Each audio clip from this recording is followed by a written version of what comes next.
The first time he kissed me, I laughed.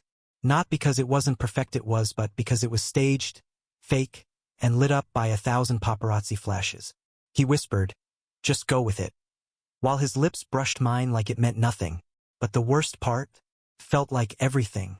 I was never supposed to be here, standing beside Chase Dalton, the golden boy of Hollywood. The untouchable star with eyes sharp enough to cut glass and a jawline that had its own fan club. I was just Ethan Miller, a no-name photographer's assistant who happened to stumble into his orbit. But if fame had a scent, it smelled like him. Expensive cologne, mixed with the danger of someone who knew exactly how much power he had over a room and over me. Chase's people had spun the story. Ethan Miller, mysterious new boyfriend of America's most eligible bachelor. The world believed it. They wanted us to be real. We weren't. At least that was the deal.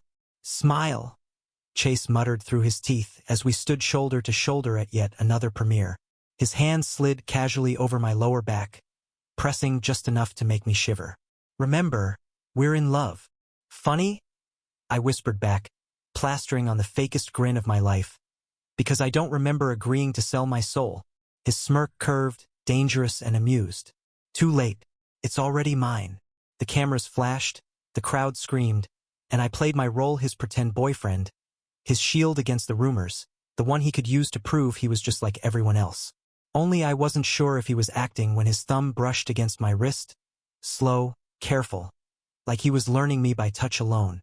Behind closed doors, Chase Dalton was chaos. He drank too much, laughed too loudly, and hid bruises no one asked about.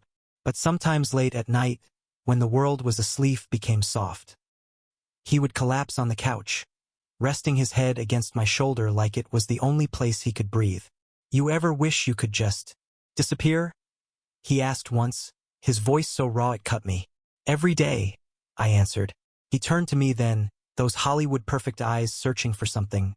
Maybe salvation, maybe just comfort. And when he kissed me that time away from the cameras, away from the lies, it was too real to laugh at. But Hollywood doesn't forgive softness. When a leaked photo surfaced, his hand on my cheek, his lips dangerously close to mine, his agent stormed in, red-faced with fury. "This ends now, Chase," she snapped.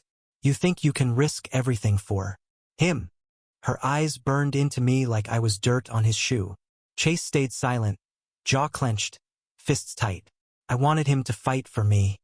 I wanted him to say something, anything, but he didn't. So I walked away. I told myself it was just a contract, just an arrangement, just a performance. But the hollow ache in my chest told me it was more. And the worst part was knowing he felt it too.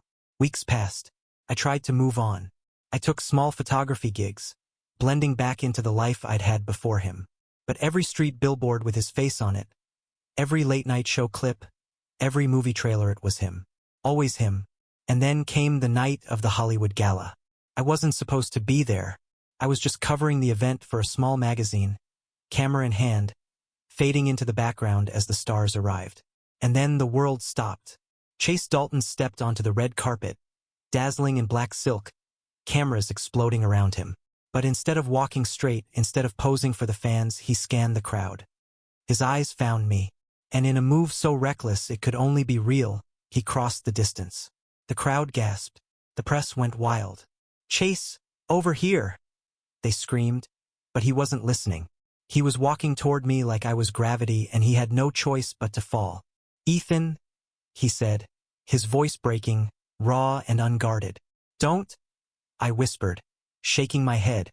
"You'll ruin everything." "Maybe," he breathed. And then, right there on the red carpet, in front of the world, he cupped my face in his hands and kissed me like his life depended on it. The world blurred into silence. Cameras clicked like gunfire, but all I could feel was him, his lips, his shaking hands, the desperate truth in his touch. When he finally pulled back, his eyes were wet, his voice trembling. "I can't pretend anymore. I love you." For a moment, I couldn't breathe. For months, I had been his shield, his excuse, his lie. And now, in front of the entire world, he had turned me into the truth. The crowd erupted. Some cheered, some gasped, some cursed.